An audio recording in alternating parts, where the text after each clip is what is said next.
Bonjour à tous. Bonjour à tous. Après, je peux parler fort. Bonjour à tous. Alors, on va commencer ce topo sur l'écologie radicale, et les mouvements ouvriers. Donc, on va avoir trois introductions sur l'analyse du capitalisme et une deuxième introduction sur le combat ouvrier pour l'écologie et une troisième introduction sur les perspectives qu'on propose. Et donc on en aura à peu près pour une demi-heure d'introduction et puis on va se laisser après une heure de débat, 40 minutes, une heure de débat. Et donc voilà, donc je laisse la parole à Léonard. Bonjour à tous. J'y vais du coup. Alors, au XIXe siècle, on aperçoit les premières crises écologiques. Celles-ci sont documentées et analysées comme jamais auparavant. Bon, alors, qu'est-ce qui s'est passé dans ce siècle-là? L'industrialisation en Europe occidentale a en fait eu une correspondance avec la prise du pouvoir par ce qu'on appelle la bourgeoisie ou la classe capitaliste. L'objectif de cette classe étant d'accumuler des capitaux. L'industrialisation et la prolétarisation lui permettent de le faire à une échelle encore plus grande, et ce, à n'importe quel prix. D'ailleurs, si l'industrialisation a commencé en Angleterre, puis en Europe occidentale, ce n'est pas anodin. Le pillage des Amériques, puis du reste du monde, permettait une première accumulation de richesses qui allait développer les moyens de produire les premiers pays arrivés au stade industriel. La tendance impérialiste, et par la suite coloniale, qui existait, n'a fait que s'accentuer depuis. Le monde est un immense marché partagé entre quelques grandes économies impérialistes. L'enjeu donc du capitalisme, ce qui a conduit à ce dérèglement si brutal et si net, c'est le réglage de la production sur le profit. Le système capitaliste conduit inexorablement tous les propriétaires de capitaux à produire sur les modes qui leur rapportent le plus de profit. S'ils ne le font pas, c'est la faillite. Or, dans bien des cas, le type de production n'a rien de rationnel. Et évidemment, elle ne prend pas en compte les besoins vitaux humains, qu'ils soient de l'ordre social ou du maintien des conditions naturelles nécessaires à la production à long terme. Parce qu'un des enjeux du profit est qu'il est immédiat. Le capital, même s'il sait s'adapter aux crises économiques, ne saurait en aucun cas prévoir, c'est toujours le profit à court terme qui est privilégié. Les sciences de la nature observent le monde à travers des interactions qu'on appelle métaboliques, en cela qu'elles procèdent d'échanges matériels. Constamment, et toute chose, tout objet matériel, vivant ou non, est soumis à ce métabolisme, dans le sens où il y a constamment des échanges de matière entre les êtres et les objets. Un des problèmes du mode de production capitaliste, c'est qu'il opère une rupture métabolique. Non pas qu'il n'y a plus de transformation dans la nature, cela est impossible, mais il n'y a pas de transformation optimale pour le développement de l'être humain. Je m'explique plus clairement à travers l'exemple que prenait Marx sur les rendements de la terre. L'agriculture capitaliste, comme bien d'autres secteurs de l'économie, rompt fortement avec l'agriculture sous le servage. Et dans sa forme écologique, c'est une rupture métabolique qui s'opère dans la reproduction des conditions optimales de la fertilité de la terre. L'agriculture capitaliste cultive des céréales, notamment. Cela se fait pour des raisons de profit à court terme, dans une densité en termes de temps et d'espace qui ne permet pas à la Terre de reproduire les conditions optimales de sa fertilité. Ce qui veut dire que la Terre perd en fertilité, et ce de plus en plus. Alors dit comme ça, on pourrait se demander quel rapport avec la réalité contemporaine. C'est très simple aujourd'hui, ça s'est largement développé. Selon d'autres problématiques, on en voit d'autres, comme des algues vertes, les concentrations d'élevage intensif ou des exploitations agricoles tout aussi intensives, mais le résultat est le même. La condition des sols, la condition de fertilité des sols à long terme s'endommage, et ce de plus en plus. Comme dit dans le topo sur l'eau, qui arrivera après, pour continuer dans la suite des rencontres, pour continuer de produire du maïs en France, il faut construire des méga-bassines, parce qu'avec le réchauffement climatique, les conditions françaises de culture ne sont plus adaptées au maïs, quoi. Pour illustrer tous ces petits exemples-là, et avec une citation de Marx qui est toujours autant d'actualité, chaque progrès de l'agriculture capitaliste est un progrès non seulement dans l'art d'exploiter le travailleur, mais encore dans l'art de dépouiller le sol. Chaque progrès dans l'art d'accroître sa fertilité pour un temps est un progrès dans la ruine de ses sources durables de fertilité. Voilà ce que disait Marx. Soyons clairs, l'objectif c'est la survie de l'espèce humaine sur Terre. C'est donc les conditions nécessaires à celle-ci qu'il faut préserver.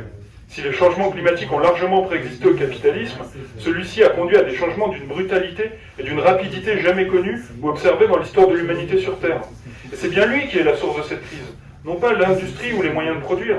Il ne pose pas de problème dans la mesure où ils sont dirigés, il ne pose de problème, que dans la mesure où ils sont dirigés vers le profit. D'ailleurs, la plupart des grands dérèglements climatiques observés dans les rapports mondiaux, que ce soit le GIEC ou d'autres, partent de deux dates comme base.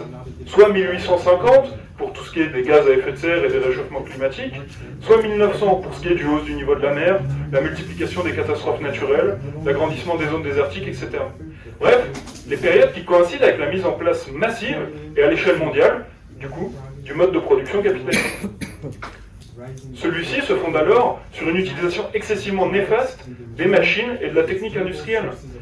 Par exemple, l'obsolescence programmée est dans toutes sortes de marchandises aujourd'hui. Elle permet de refaire du profit en consommant encore plus de produits, alors qu'il serait techniquement possible d'en faire qui tiendrait bien plus longtemps. La réparation des produits est devenue extrêmement marginale. Tout se jette au fur et à mesure.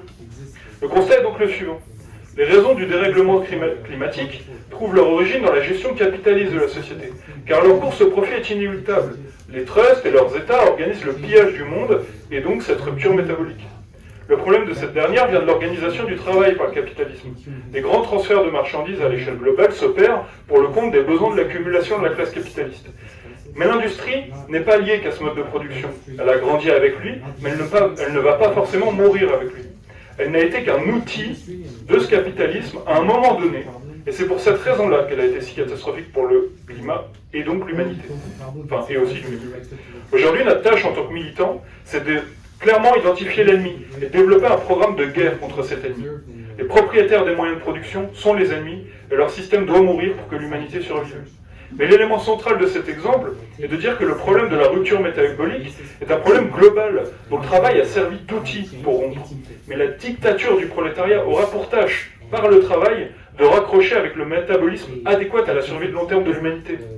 Le rôle du travail est central dans la transformation de la nature. C'en est même justement une de ses définitions. Mais cette transformation ne dit rien sur le sens qui lui est donné. L'utilisation du travail est déterminée par le mode de production qu'il dirige. La domination de la nature qui est mise en place par le capitalisme se fonde sur une mythologie. À force de tirer sur les cycles, le capitalisme finit par les rompre. La seule domination qui puisse exister, c'est celle qui consiste dans les connaissances des cycles, donc des métabolismes, et qui permettent alors d'anticiper, mais cela est totalement contraire à la logique du profit propre au capitalisme. Au-delà du travail, c'est aussi celui de la technique qui est en jeu. L'industrie est construite en même temps que le capitalisme, mais elle n'est pas dépendante de lui. Un développement non capitaliste de la technique industrielle est totalement possible et sans doute même souhaitable. La prise du pouvoir du prolétariat ne sera pas la fin de l'industrie, mais celle-ci ne sera plus dirigée dans le sens de l'accumulation du capital, ni dans la maximisation du profit, mais sera bien plutôt dirigée par un strict contrôle ouvrier, et donc une production rationnelle en fonction des besoins du genre humain, à court comme à long terme. Parce que le problème de tout le fonctionnement économique du mode capitaliste de production, c'est qu'il crée la marchandise a priori, avant même de connaître les besoins. La production est alors déterminée par la valeur. Plus clairement, le processus productif de l'économie capitaliste fonctionne à l'envers de toute forme de rationalité productive. Les capitalistes produisent ce qu'ils veulent en fonction de la valeur, c'est-à-dire en fonction de l'accumulation de monnaie. Et donc à partir de là seulement, les marchandises sont mises sur le marché pour être vendues. C'est ce processus qui crée des crises. Comment une production jamais aussi massive dans l'histoire de l'humanité pourrait satisfaire tous ses besoins, sachant que chaque capitaliste doit donc être parfaitement omniscient et connaître à l'avance les besoins dans son secteur de production. C'est parfaitement impossible. C'est comme ça que se fondent les crises de surproduction dans le capitalisme. Et c'est aussi comme cela que s'accentue au fur et à mesure la crise climatique. Mais si passer sous le tapis les contradictions de la finance capitaliste ne produit aucune conséquence autre que de reformer les crises, le faire pour la crise écologique, ce n'est rien d'autre que l'accentuer, parce que la nature ne peut pas finir en faillite ou être remplacée par un concurrent. Mais le matérialisme historique nous enseigne que l'histoire est histoire de lutte de classe. Une lutte de classe pour le pouvoir. La propriété des moyens de produire doit être collective et s'exprimer dans ce qu'on appelle le pouvoir des travailleurs, l'État ouvrier ou encore la dictature du prolétariat. Autant de termes qui reflètent un pouvoir temporaire qui aura aussi pour tâche de mettre fin à la rupture métabolique, puisque le problème est global. C'est par l'aide des milliards de travailleurs industriels ou reliés à l'industrie que nous le changerons et rétablirons un métabolisme conséquent entre l'humanité et la nature. À travers ce dernier, les exemples ne manquent pas pour montrer les catastrophes irrationnelles qui ont causé la mort de millions d'êtres humains et rompu des métabolismes pour des temps très longs. À commencer par les 2 guerres mondiales, les dévastations agricoles sont finalement le moindre des règlements climatiques qui ont été causés par ces guerres. L'industrie lourde tournait uniquement dans l'effort de guerre, les immenses navires de guerre coulaient, déversant tout un tas de saloperies dans les mers, etc. Bref, je vous fais pas un dessin. Toutes les guerres impérialistes du XXe siècle, qu'il s'agisse d'invasion ou de guerre de décolonisation, ont elles aussi causé un certain nombre de dérèglements brutaux. Tout cela menant à la mort de millions d'individus à court terme, mais détruisant des espaces de vie pour des millions d'autres sur le plus long terme. Les retombées radioactives des bombes nucléaires, les gaz mortels utilisés contre les guérillas, comme au Vietnam, qui ont rendu invivables pour des années certaines régions. D'ailleurs, au Vietnam, la guerre a été particulièrement violente et meurtrière à court comme à long terme. Des gaz ont été utilisés pour détruire les cultures agricoles et faire fuir les guerriers roses des forêts, qui a rendu les terres incultivables pour des années.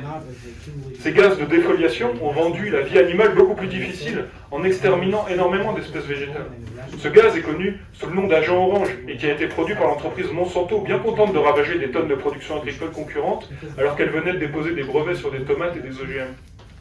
Résultat, presque un quart des forêts du pays ont été victimes directes d'une utilisation de ce genre de gaz qui finissait par s'écouler dans les rivières, dans les montagnes, etc. La production agricole a été fortement endommagée à long terme, mais ces gaz ont aussi eu des conséquences abominables sur les générations futures. Plus de 100 000 enfants sont nés avec de sérieuses déformations suite des conséquences de ce gaz. Or, tout cela n'a pas été fait pour une raison rationnelle. Tout cela n'a été fait que pour maintenir les intérêts impérialistes dans une région du monde qui est tombée sur la coupe d'autres impérialismes. Depuis les années 70, la bourgeoisie, en partie en tout cas, s'est saisie de la question écologique. Dès lors, la question remue les débats publics et des politiques entières sont construites sur des justifications écologiques, soi-disant. C'est d'ailleurs exactement ce qui s'est passé et se passe toujours dans beaucoup de pays occidentaux. Le gouvernement justifie des politiques d'austérité comme étant des nécessités écologiques. Plus généralement, un certain nombre de politiques dites d'adaptation se sont mises en place. C'est ainsi que s'est construit le mythe d'un capitalisme capable de s'adapter à la crise écologique. Bon, je vais faire passer la main à Marie, qui va vous parler de ça. Donc, je m'appelle Marine, je suis du comité. Désolé. Ouais, vas-y. Je résume la fin, parce que là, tu parles des ruptures métaboliques avec vitesse grand V, quoi.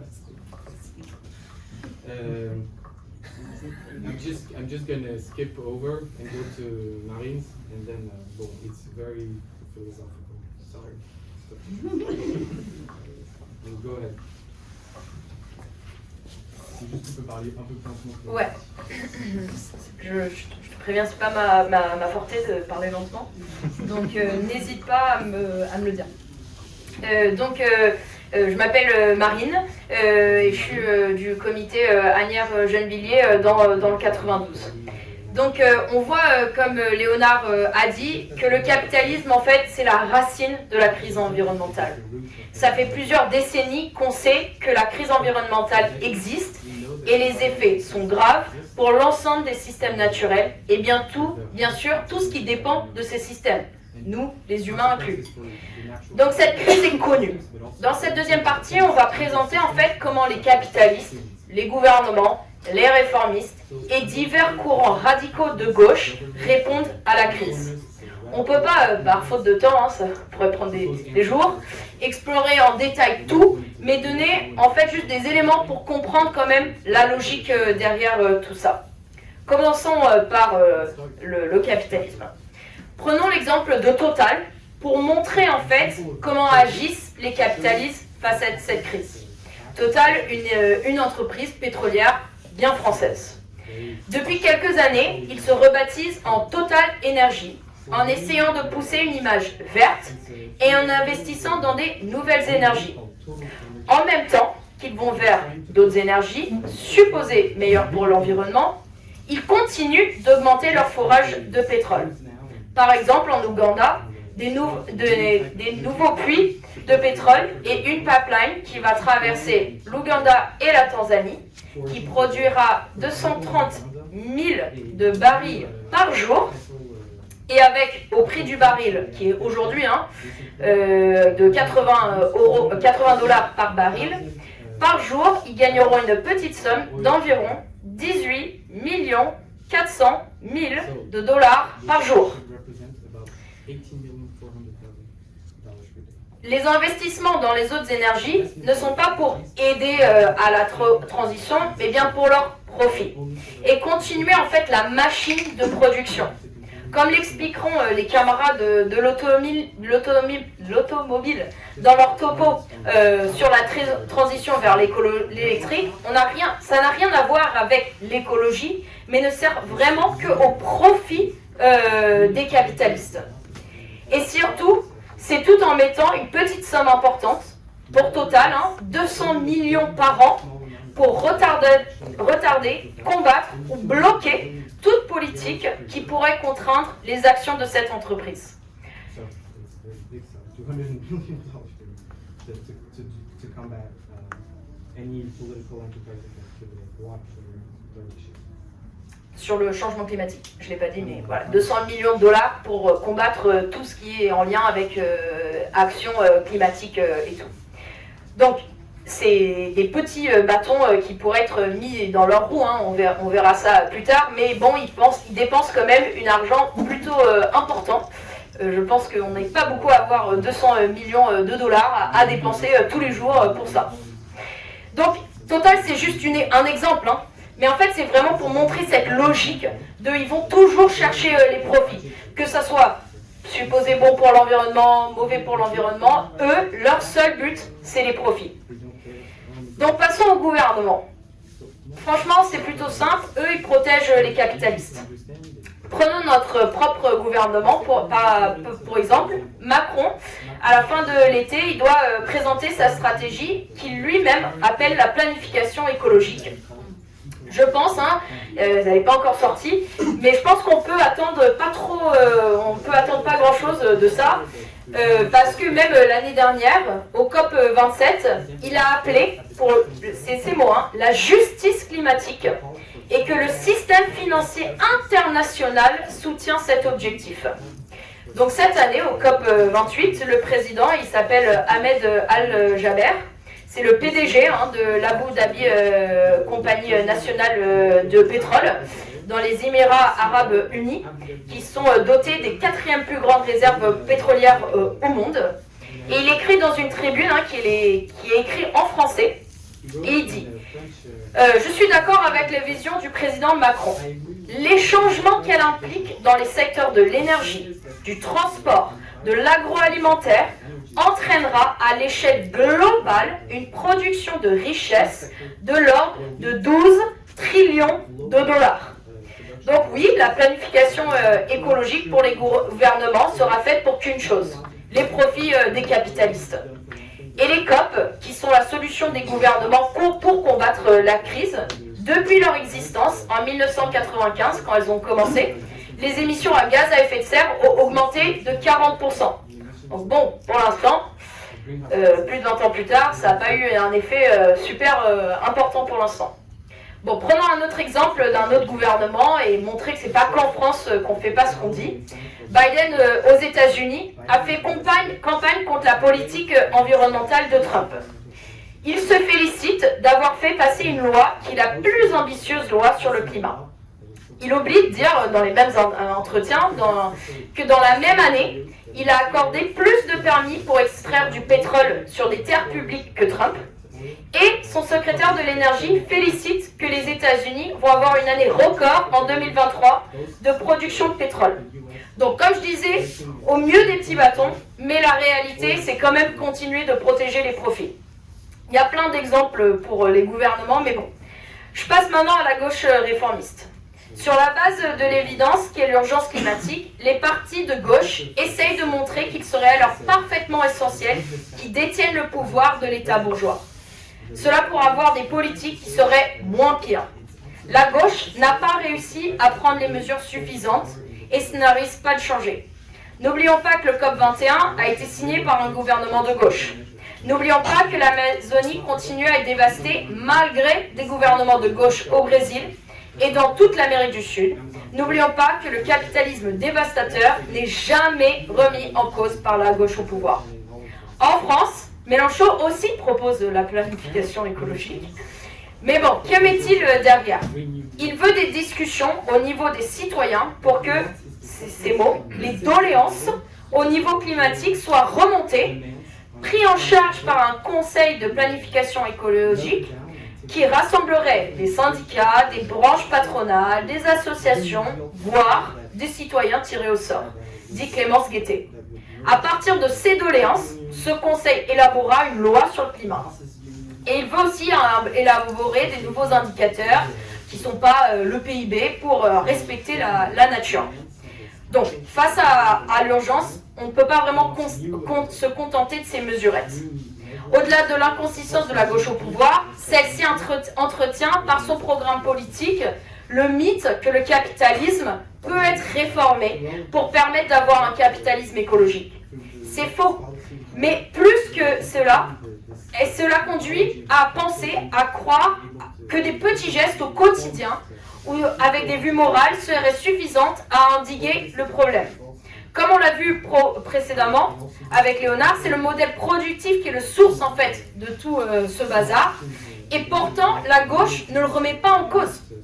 Pire encore, elle nourrit la croyance qu'il serait possible d'effectuer une véritable politique écologiste sans toucher à la propriété privée des moyens de production, qui est pourtant en fait l'essence même du problème. Un autre aspect qu'on voit aussi émerger est l'écologie radicale, qui prône notamment les luttes locales, la défense contre les projets dévastateurs ou autres types d'actions coup de poing. Ces luttes locales sont généralement parfaitement justes. Mais par contre, les mobilisations en fait présentent dans leur schéma un certain nombre de limites qui nous posent des véritables questions tactiques et parfois même stratégiques. Les luttes coup de poing sont souvent minoritaires et surtout quand elles sont construites à l'échelle locale, et c'est en fait souvent posé comme un fait irrémédiable. Ils sont minoritaires, donc bon, il faut quand même le faire. C'est une tactique qu'on connaît bien, c'est pas nouveau, c'est pas propre à la lutte écologique. Mais elle est largement répandue et je pense que c'est la conviction en fait, c'est un point d'accroche vers la conviction de la lutte comme réponse au problème.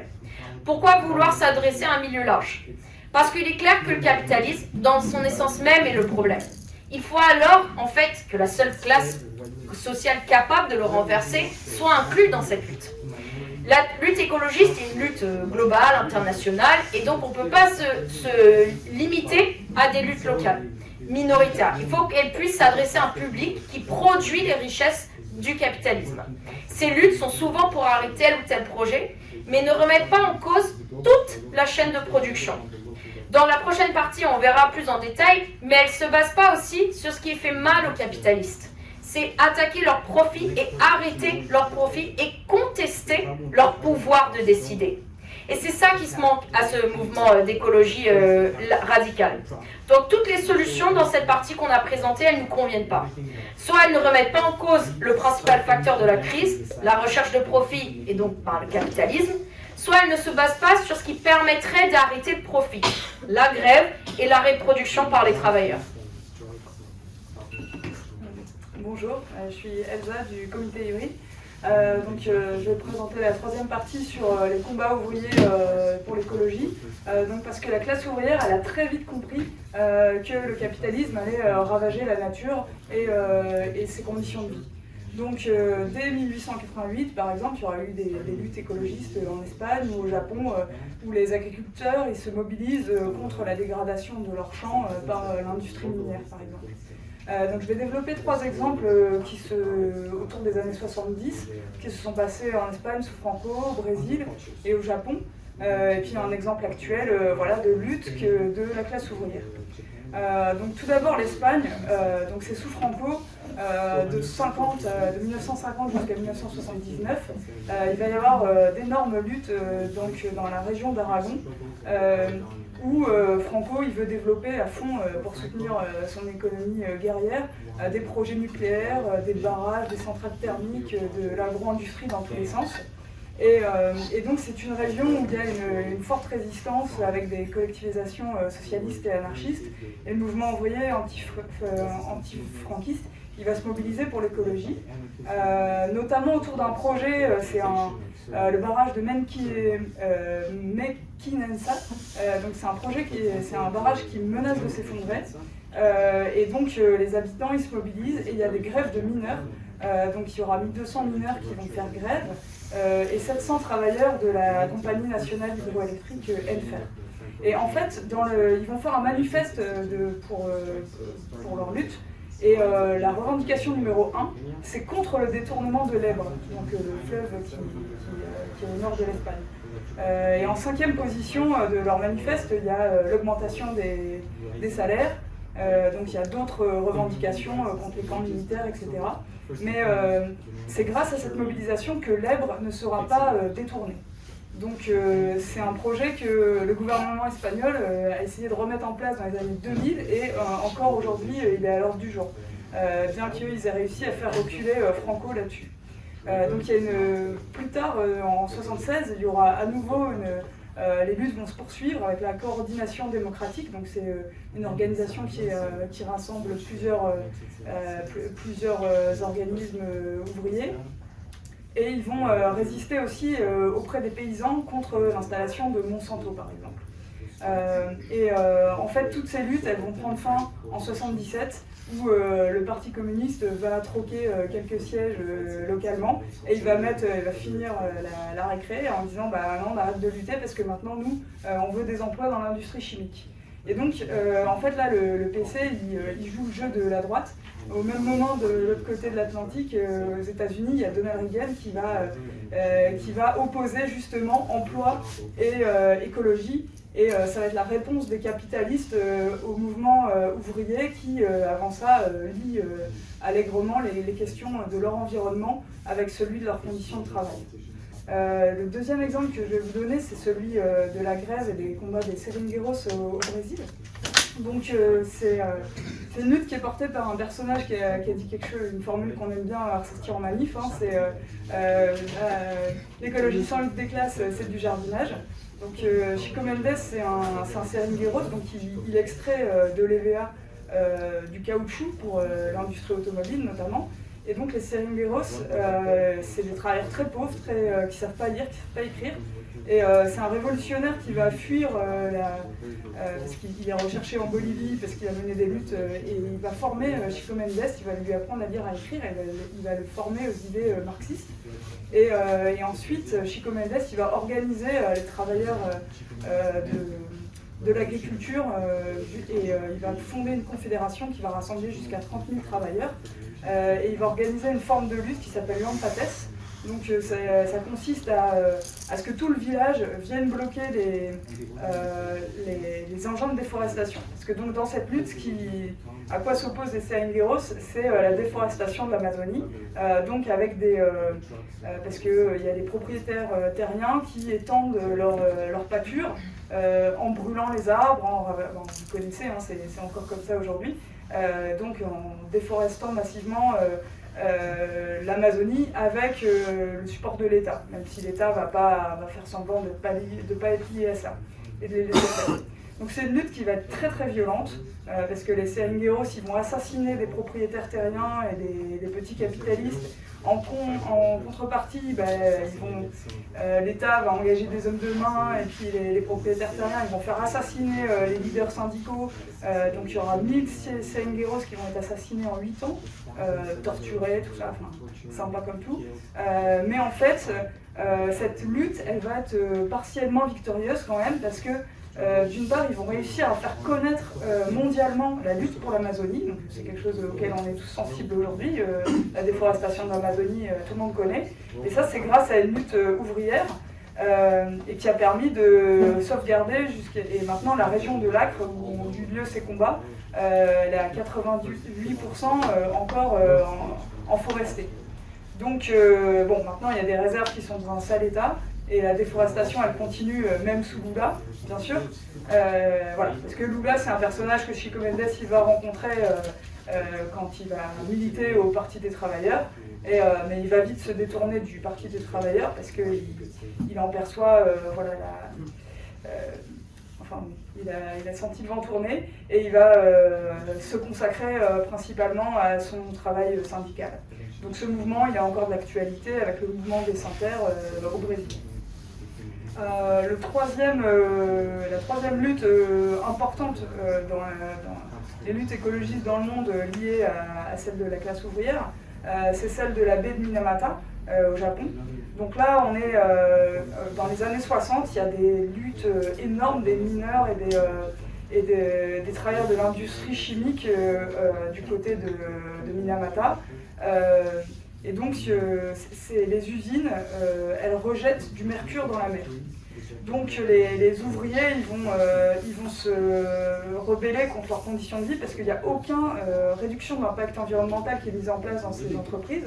Et donc les ouvriers sont malades, il y a régulièrement des explosions qui font des centaines de morts, donc c'est vraiment l'enfer.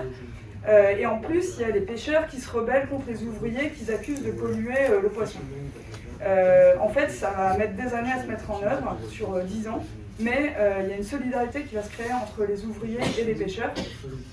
Et ils vont ensemble faire une grève contre la pollution dans les années 70, en lien aussi avec les familles des malades de Minamata. En fait, la maladie de Minamata, qui est lue à l'exposition au mercure, c'est une maladie où les congénitales, où les enfants ils naissent sans pouvoir marcher, ils sont complètement incohérents, ils ne peuvent pas organiser leurs mouvements. Donc c'est vraiment très très très grave. Et donc les ouvriers, ils vont témoigner contre l'entreprise pour dire qu'ils ont mis des faux systèmes de filtrage, ils ont fait semblant d'installer des systèmes de filtrage de mercure, sauf qu'en fait ça ne marche pas. Et ce qui est intéressant dans cette lutte contre l'usine Shiso, c'est aussi que les ouvriers, ils vont bloquer, les ouvriers du port, ils vont bloquer les exportations des déchets de mercure vers la Corée du Sud. Donc il y a 100 000 tonnes de déchets qui vont rester au port parce que les ouvriers japonais ils refusent d'aller polluer un autre pays. Et je voulais une petite citation à la fin de ces procès de Minamata, d'un ouvrier de l'usine qui dit « Nous avons acquis une indépendance complète envers l'entreprise en tant qu'ouvriers, c'est-à-dire que nous, qui n'arrivions pas à nous défaire d'une mentalité d'entreprise, nous sommes parvenus à ce changement énorme qui est une conscience ouvrière. » Et c'est ça qui est très fort dans ces procès de Minamata, c'est que le Japon va prendre conscience vraiment de l'importance de la lutte ouvrière, parce qu'on est dans une période au Japon où les gens ils sont une mentalité qui leur est infligée, qui est très très pro-patronale. Ton patron, c'est vraiment ton papa, quoi. C'est extrêmement patriotique, etc. Et donc c'est quelque chose qui va permettre de faire émerger cette conscience de classe. Voilà. Et je vais terminer sur un exemple aujourd'hui. Parce que donc évidemment les luttes écologistes elles ne sont pas prêtes de s'arrêter. Et donc aujourd'hui en Uruguay, je ne sais pas si vous avez vu, mais il y a des gros problèmes d'approvisionnement en eau potable. Et donc il y a l'entreprise publique Obras Sanitarias de Estado qui gère l'eau pluviale, qui gère l'eau potable, qui a dû mélanger de l'eau de l'Atlantique avec l'eau de la rivière pour produire de l'eau du robinet. Sauf que évidemment, tout le monde est malade, c'est dégueulasse, c'est d'eau salée. Et donc il y a eu un mouvement avec le slogan No es sequía es saqueo, ça veut dire ce n'est pas la sécheresse, c'est le pillage. Parce qu'en fait, l'Uruguay, il y a beaucoup d'eau en Uruguay. Et c'est juste que du coup, il y a l'industrie agroalimentaire qui s'est installée, les Coca, etc., les Monsanto et j'en passe, qui cultivent là, qui extraient tout l'eau, et du coup, il ne reste plus rien pour les Uruguayens. Et donc les travailleurs de l'Obras Sanitarias de Estado, ils se sont mis en grève le 27 et 28 juillet, et certainement reconductibles, pour dénoncer les sous-effectifs de leur entreprise et les privatisations. Ils sont 3300 salariés et en fait ils demandent à être au moins 500 de plus pour pouvoir gérer le réseau comme il faut. Voilà. Ce que ça nous montre, c'est qu'en fait les capitalistes sont absolument incapables de gérer quoi que ce soit et que c'est intéressant comme ce qui a été proposé par Chico Mendes au Brésil. Il avait proposé tout un projet en fait autour de la forêt amazonienne qui montrait qu'on pouvait en tirer beaucoup plus de bénéfices pour les familles que ce qui en est fait si on bravage juste l'Amazonie par exemple pour mettre des champs de bétail, enfin pour mettre des pâtures. Voilà, donc on a développé ces exemples pour montrer que c'est bien la classe ouvrière qui est à l'origine du mouvement écologiste et on va vous montrer comment au NPA on entend la lutte écologiste et la portée dans la classe ouvrière. Donc voilà, nous avec les quatre camarades, on a discuté pour en fait créer ce topo et pour voilà, vraiment montrer, on espère avoir montré que le capitalisme détruit la planète. Les profits sont toujours ce que recherchent les capitalistes et pour nous, les solutions qui sont données par d'autres courants, les capitalistes, tout ce qu'on a dit avant, n'est pas possible. Par contre, avec les exemples en fait, que développe Elsa, on commence à voir un peu une lueur d'espoir. La classe ouvrière, en fait, qui reprend les choses en main, par la grève, par les outils de notre classe, pour revendiquer des meilleures conditions de travail, et bien sûr des avancées sur des questions environnementales.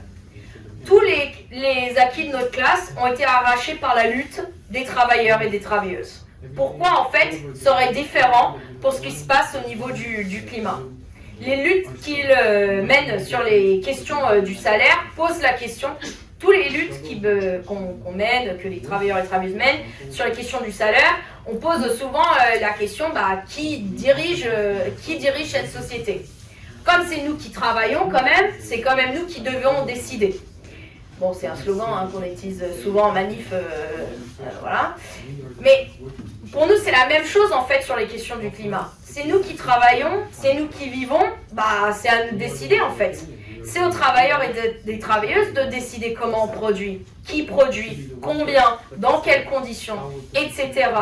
Sans le pouvoir de décider en fait sur comment l'économie tourne, comment la production tourne, tout ce qui sera fait en fait sera des gouttes dans l'eau qui ne changeront pas réellement les effets de la crise.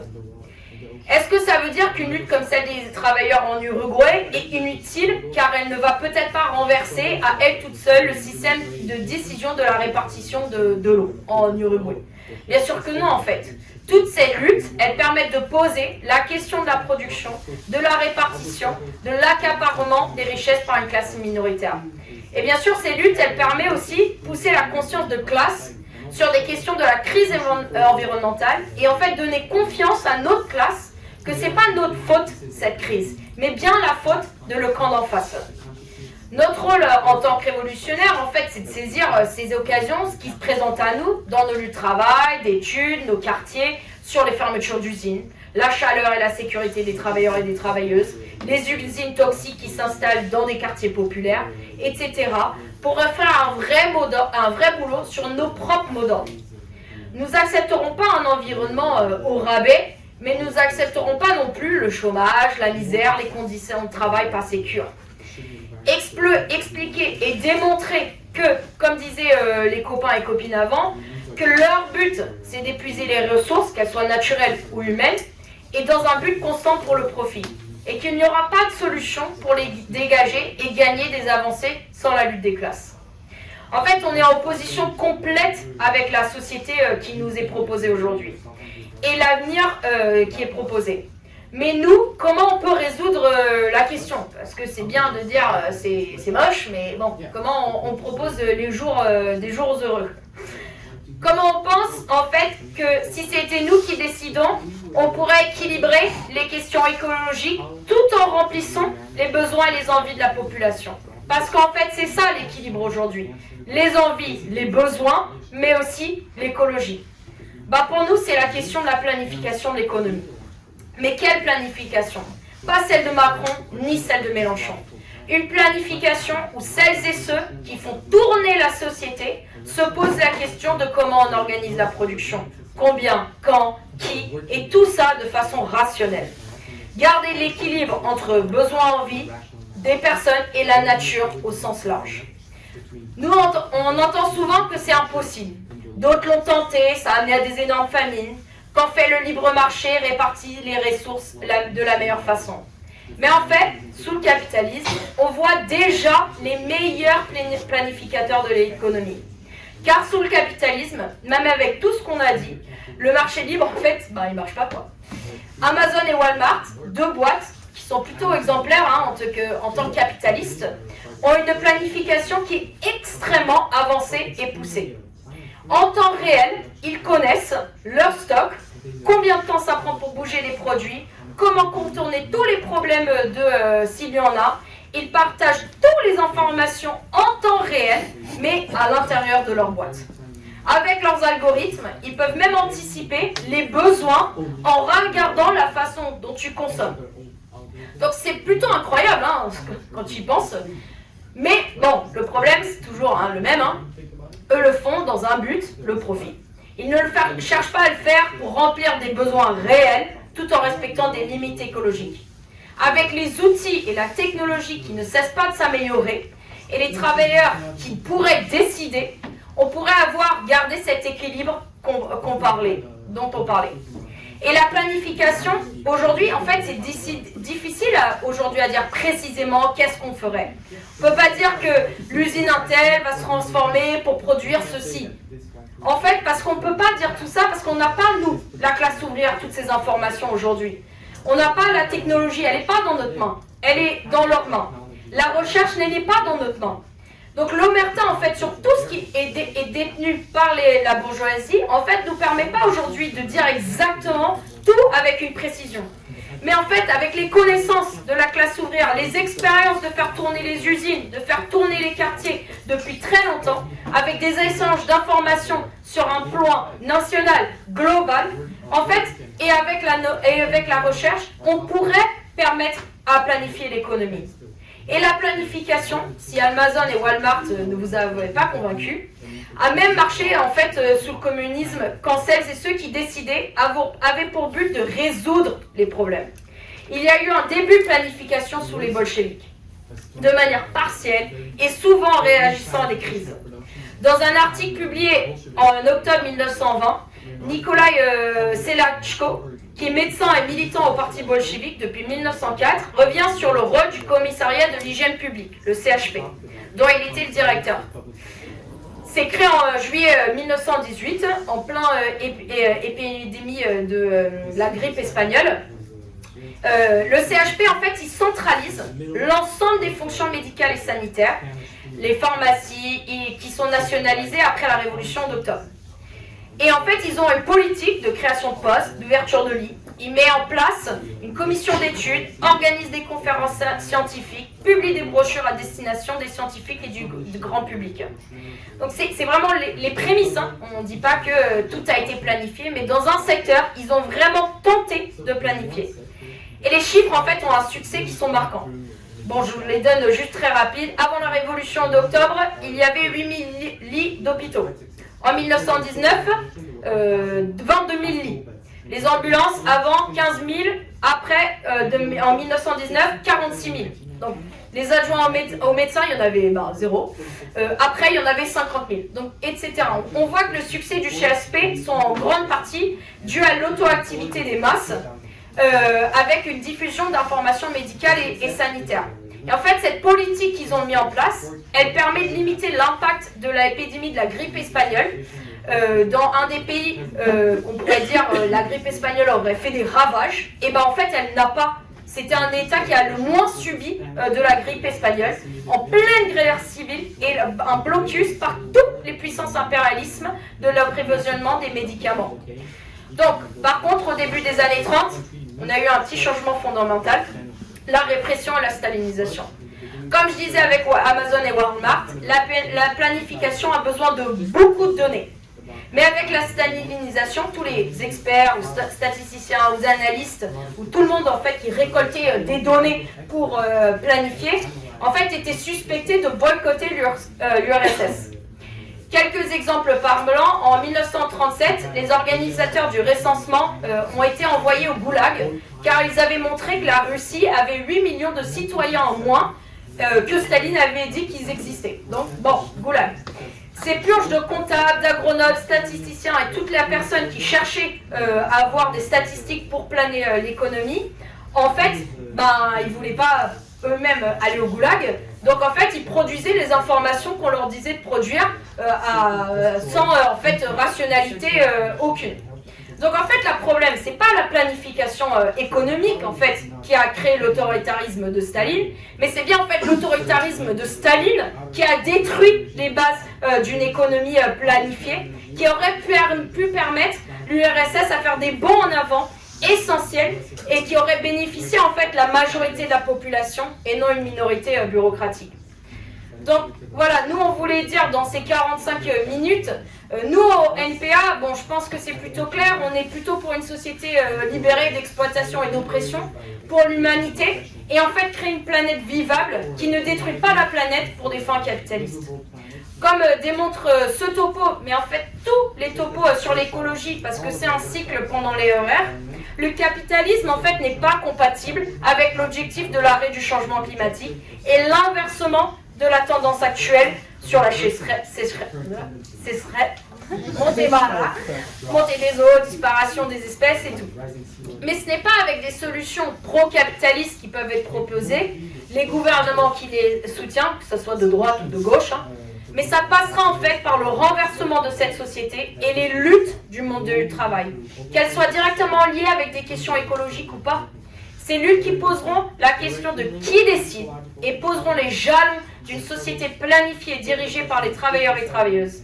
Cette société-là, celle que nous voulons construire et devons discuter aujourd'hui dans le monde du travail et de la jeunesse dès la rentrée. Merci.